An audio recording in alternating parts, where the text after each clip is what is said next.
Hey everyone, in this video we are going to learn how to create a custom user model in Django. So we will start by understanding why we need a custom user model and then we will explore two classes Django provides for creating custom user models, abstract user and abstract base user. And finally we implement it in Django. Let's talk about why we need a custom user model. By default, Django provides a built-in user model with fields like username, email and password. While this works for many applications, but it's limited when you want to customize user information. For example, if you need to store extra information like bio, profile picture, or phone number. With a custom user model, you can extend or replace the default model to meet your specific project needs. So we have two classes that Django provides to create custom user model, abstract user and abstract base user. Abstract user comes with all fields that default user model has, such as username, email and password. You can simply extend this class and add a new fields like bio or profile picture. But in abstract base user, it does not come with default fields, so you have to create those fields yourself.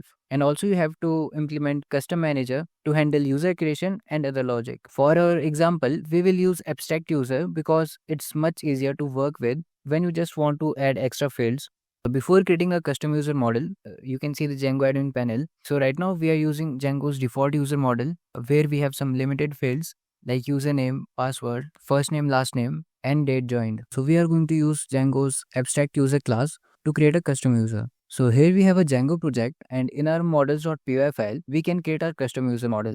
So first we have to import abstract user. So here we are creating a custom user model that inherits from abstract user. So this model will have some default fields like username, password, email. Additionally, we are adding some extra fields like phone number, bio and profile picture. And now you need to register your custom user model in admin.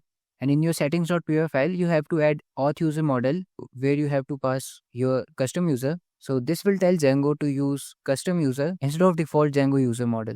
And now run the migrations and then migrate your changes. And now let's run the server. And now if we check our admin panel, so here Django is using a custom user model. And if you check the user table, then you can see here we are getting some additional fields like phone number, bio and profile picture. So if you found this video useful, like the video and subscribe to get more content like this.